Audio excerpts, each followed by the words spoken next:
ಇನ್ನು ರಾಜ್ಯವ್ಯಾಪಿ ಪ್ರಸಾರದಲ್ಲಿ ಚಿಂತನ ಮೂಡಿಬರಲಿದೆ.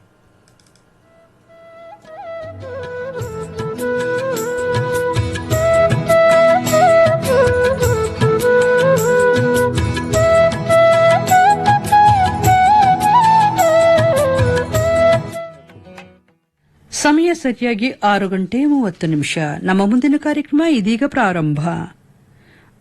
ಆಕಾಶವಾಣಿ ಚಿಂತನ ಡಾಕ್ಟರ್ ಶುಭಶ್ರೀ ಪ್ರಸಾದ್ ಅವರಿಂದ.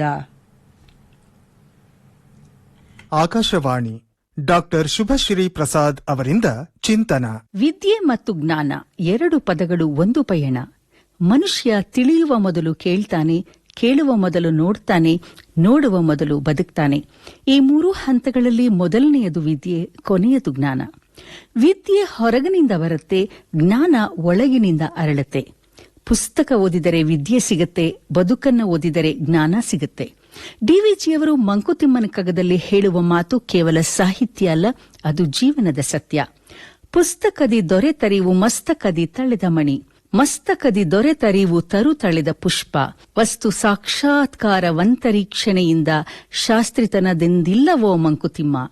ಪುಸ್ತಕವು ವಸ್ತುವಿನ ಪರಿಚಯ ಮಾಡಿಕೊಡುತ್ತೆ, ಆದರೆ ವಸ್ತುವಿನ ಸಾಕ್ಷಾತ್ಕಾರವನ್ನ ಕೊಡೋದು ಅನುಭವ. ಶಾಸ್ತ್ರವು ದಿಕ್ಕನ್ನ ತೋರುತ್ತೆ, ಅನುಭವವು ಗಮ್ಯವನ್ನ ತೋರುತ್ತೆ. ಆದ್ರಿಂದನೇ ವಿದ್ಯೆ ಅಂದ್ರೆ ಮಾಹಿತಿ, ಜ್ಞಾನ ಅಂದ್ರೆ ಪರಿವರ್ತನೆ.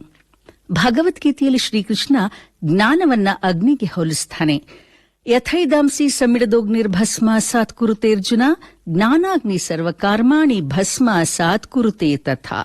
ಬೆಂಕಿ ಕಟ್ಟಿಗೆಯನ್ನ ಸುಡೋದಿಲ್ಲ, ಅದರೊಳಗೆ ಇರುವಂತಹ ಅನಗತ್ಯವನ್ನ ಭಸ್ಮ ಮಾಡಿ ಶಕ್ತಿಯಾಗಿ ಪರಿವರ್ತಿಸುತ್ತೆ. ಹಾಗೇನೆ ಜ್ಞಾನ ಕೂಡ ನಮ್ಮ ಅಜ್ಞಾನ, ಅಹಂಕಾರ, ಮೂಢನಂಬಿಕೆ ಮತ್ತು ಅಂಧಾನುಕರಣವನ್ನ ಕರಗಿಸುತ್ತೆ. ಅದರಿಂದ ಜ್ಞಾನ ಅನ್ನೋದು ಕೇವಲ ತಿಳುವಳಿಕೆ ಅಲ್ಲ, ಅದು ಒಳಗಿನ ಶುದ್ಧೀಕರಣ.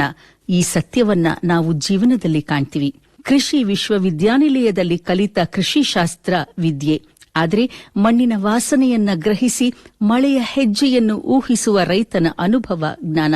ಅಡುಗೆಯ ಪುಸ್ತಕದಲ್ಲಿ ಎಲ್ಲಾ ಬರ್ದಿರುತ್ತೆ, ಆದ್ರೆ ಉಪ್ಪು ಯಾವಾಗ ಹಾಕಬೇಕು, ಉರಿ ಯಾವಾಗ ಕಡಿಮೆ ಮಾಡಬೇಕು, ಯಾವ ಪದಾರ್ಥಕ್ಕೆ ಎಷ್ಟು ತಾಳ್ಮೆ ಕೊಡಬೇಕು ಅನ್ನೋದು ಪುಸ್ತಕದಲ್ಲಿ ಇರಲ್ಲ, ಅದು ಅನುಭವದಲ್ಲಿರುತ್ತೆ. ಅದೇ ಜ್ಞಾನ.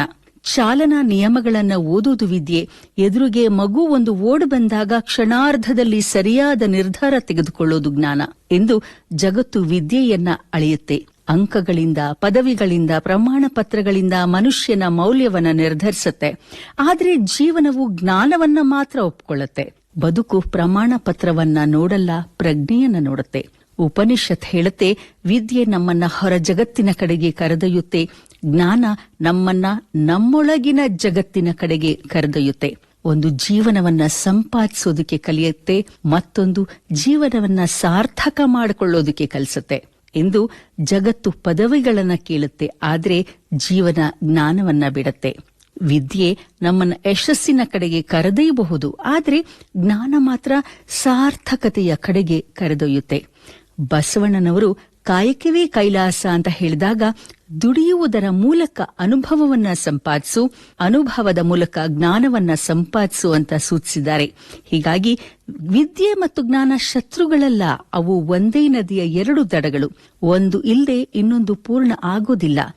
ಆದರೆ ನದಿಯ ಸೌಂದರ್ಯ ದಡದಲ್ಲಲ್ಲ, ಹರಿವಿನಲ್ಲಿದೆ. ಹಾಗೆಯೇ ಜೀವನದ ಸೌಂದರ್ಯ ವಿದ್ಯೆಯಲ್ಲ, ವಿದ್ಯೆ ಜ್ಞಾನವಾಗಿ ಹರಿಯುವ ಕ್ಷಣದಲ್ಲಿದೆ. ವಿದ್ಯೆ ಕಣ್ಣನ್ನ ತೆರೆಸುತ್ತೆ, ಜ್ಞಾನ ದೃಷ್ಟಿಯನ್ನ ಕೊಡುತ್ತೆ. ವಿದ್ಯೆ ಉತ್ತರಗಳನ್ನ ನೀಡುತ್ತೆ, ಜ್ಞಾನ ಪ್ರಶ್ನೆಗಳನ್ನ ಹುಟ್ಟಿಸುತ್ತೆ. ವಿದ್ಯೆ ಬದುಕನ್ನ ಕಲಿಸುತ್ತೆ, ಜ್ಞಾನ ಯಾಕೆ ಬದುಕಬೇಕು ಅನ್ನೋದನ್ನ ಅರಿವು ಮಾಡುತ್ತೆ. ಅದರಿಂದ ನಮ್ಮ ಜೀವನದ ಗುರಿ ವಿದ್ಯಾವಂತರಾಗುವುದಷ್ಟೇ ಅಲ್ಲ, ಜ್ಞಾನವಂತರಾಗುವುದಕ್ಕೆ ಕೂಡ ಆಗಿರಬೇಕು. ಯಾಕೆಂದ್ರೆ ವಿದ್ಯೆ ಮನುಷ್ಯನನ್ನ ಯಶಸ್ವಿ ಮಾಡುತ್ತೆ, ಆದರೆ ಜ್ಞಾನ ಮನುಷ್ಯನನ್ನ ಸಾರ್ಥಕನನ್ನಾಗಿ ಮಾಡುತ್ತೆ. ಇದುವರೆಗೆ ಡಾಕ್ಟರ್ ಶುಭಶ್ರೀ ಪ್ರಸಾದ್ ಅವರಿಂದ ಚಿಂತನ ಕೇಳಿದಿರಿ. ಈ ಕಾರ್ಯಕ್ರಮ ಆಕಾಶವಾಣಿ ಮೈಸೂರು ಕೇಂದ್ರದ ಕೊಡುಗೆ.